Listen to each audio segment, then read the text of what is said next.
Hello, everyone. Welcome back to the show. Our guest once again is Dale Hall. He's chairman of the Louisiana Gaming Control Board, which regulates all gaming activities in the state. Now it's time to get you in on the conversation. We're going to take your questions for our guest, and we have lots of questions here. So first question says, is my office allowed to do a pool for March Madness if money is involved? We do it every year, but I never thought about it as being illegal. And it is not illegal, again, as long as all the money that is collected is dispersed and that no one is taking a cut for handling the game or sponsoring the game or whatever.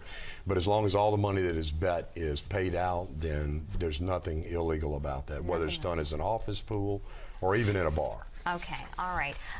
Next question says, New Jersey is currently debating whether or not to legalize sports betting.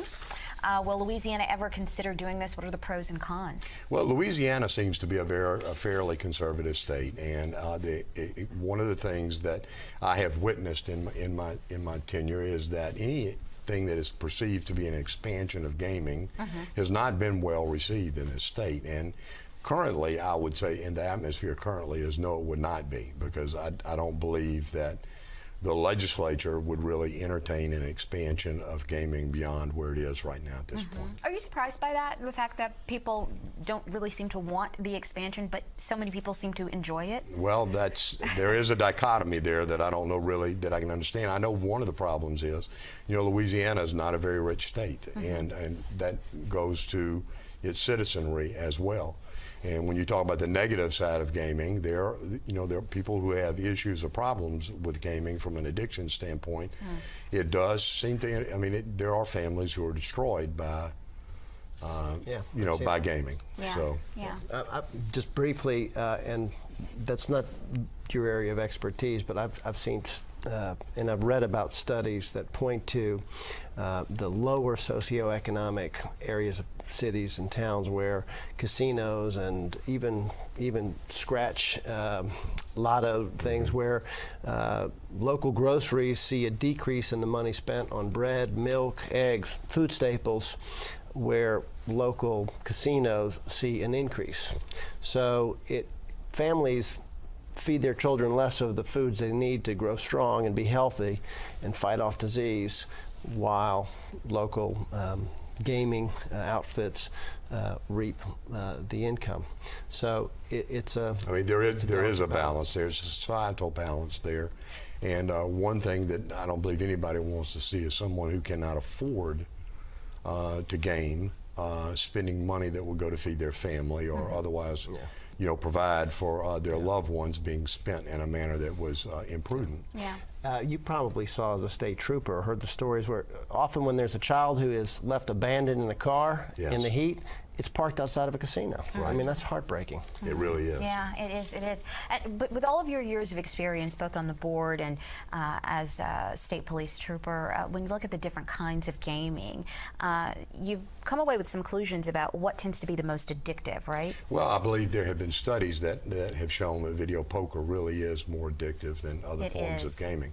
Now, I don't know why. I don't understand the psychology of it, but there have been studies that have asserted that, and I'm familiar with those, and they seem to be true. Well, we have a question here that says truck stops often advertise themselves as casinos. Why are they allowed to do that? Well, really, they are a casino in the sense that they're, depending on their fuel sales, the amount of fuel they sell, they're allowed to have up to 50 video poker machines. Okay. So, they really are, in a lot of ways, a mini casino. A mini casino. So if you have to have at least 50 machines. Well, it goes anywhere from 25 to 50 machines, and it depends on the amount of fuel that you sell in your truck stop. Determines how many machines you can qualify for. Okay, all right. Well, we talked a little bit about the fact that people really aren't interested in expanding gaming, but our question from one of our viewers says, does Louisiana have an above average amount of gambling as a state? I guess when you look at the number of people who actually are involved. I would say that generally the answer to that is no. And the reason I say that is there's only 2 states that do not have some form of gaming or gambling. And that is Hawaii and Utah. Every other state, at least at minimum, has a lottery. So there are various forms of gaming in many states. There are a lot of states coming online with riverboat gaming has become very popular. There's a lot of states entering into riverboat gaming. There's Massachusetts and Illinois. Massachusetts is just now going through the process, but Illinois has had a great expansion in riverboat gaming. So there's other states that are that are entertaining it, particularly because of the source of revenue. Yeah. I mean, there is money there for this that goes to the state coffers, depending on how they set up their regulatory scheme and what fees they charge the casinos for those licenses. Okay, yeah, we talked a little bit about charitable gaming, but this question says that I want to host a bingo event for charity. Do I have to get permission of some sort to do this? Yes, you do. And the State Department of Revenue has a charitable gaming section that would permit that.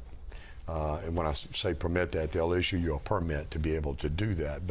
And what they're looking for is that it's actually a bona fide charity that is conducting it, and that they're not taking any more of the revenue for the administration of that charity than what the law would allow them to do. And some parishes also have a local charitable gaming office. Okay. I'm not sure about Orleans Parish. I know East Baton Rouge Parish does, but I'm not sure about Orleans or Jefferson Parish. So it's very important, if this is something that you're trying to set up for whatever charity you happen to be trying to raise money for, you really do need to follow the protocol and make sure that you dot all the I's and cross all the T's. Correct. Right? Yeah. Yes, and you do.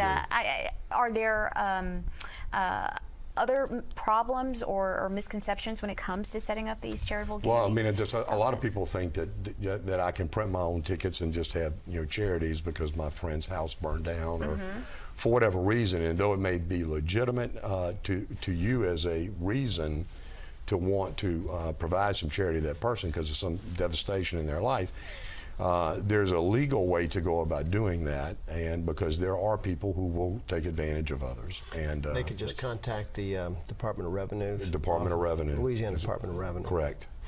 Just very briefly, you mentioned that more than half of the parishes in the state of Louisiana voted against having, was it casinos? Video poker. Video poker. That might be the reason why the expansion of gambling in this state is not likely to happen. Those same parishes are going to vote against the legislators, the representatives who have to vote in the legislature for or against gambling. Correct. And speaking of the legislature, the session is coming up. It's going to be starting relatively soon in April. Are you all pursuing any legislation during the session? The Gaming Control Board, I don't believe, is going to have any legislation this year. Last year, we did some major rewrites to clean up statutes because there had been so many changes over the years that it actually just needed to be recodified and rewritten so that the continuity flowed, rather than have all these little breaks and changes and things in the law. So there was a big rewrite. I don't see us really pursuing anything very large. I understand there is, that there is some move afoot with some of the truck stops because of the downturn in the economy, and they have some legitimate arguments that the fuel sale requirements are becoming more and more difficult to meet as they have been established in the past, because there is because of the downturn in the economy and the increase in fuel costs, that is more difficult to maintain their fuel sales. When you look at the other states that are bringing gaming activities in, we've been doing it for a while now. But when you look at 1992, actually. Since 1992, when you look at the other states and how it's trending around the country, are there things that these other states can learn from Louisiana? Are you at the table? Are you talking to these other states? Oh, absolutely. And in fact, usually, particularly when a state is going to go into an area of gaming that they have either not had before, or they're new to gaming altogether, they're going to look for states that have regulatory schemes already in place to regulate the type of gaming that they're looking at approving. So very recently, we've had people from New Jersey here, we've had people from Massachusetts here, looking at our regulatory scheme for different types of gaming. Lots to be learned. Lots to be learned. Well, from. I mean, there really is, and we learned there's no reason to reinvent the wheel if there is if there's a good mechanism already in place that works. You do your best to try and learn from others' best efforts. Okay. Well, our last question again has to deal with online betting. Betting. It says, how can I tell if the online sports book I'm using is illegal? Realistically, could I ever get in trouble for online sports betting? Well, it is illegal. The state again, because of state and federal statutes. State statute prohibits it, and a federal statute prohibits it. It's illegal to make the bet, and it's illegal for the person taking the bet, both. And I don't see that happening anytime soon. Although I do believe there will be a national debate of which Louisiana will be involved at some time in the future. Yeah, but for right now, let's be clear, it is illegal. Correct. Okay. It is. Well, that is all the time that we have. We've learned so much. Thank you so much for being here. Oh, it's my pleasure. And Yeah. again, thank you for having me. Yeah, that is all the time we have. Be sure to join us next week when we take on another important legal issue and discuss what you need to know to make sure your rights are protected. Thanks, everybody, for watching our show. Remember to interact with us on Twitter, on Facebook, and by mailing the show. You can watch past episodes and get more information about every topic we discuss at johnredmondpoa.com. We'll see you next time.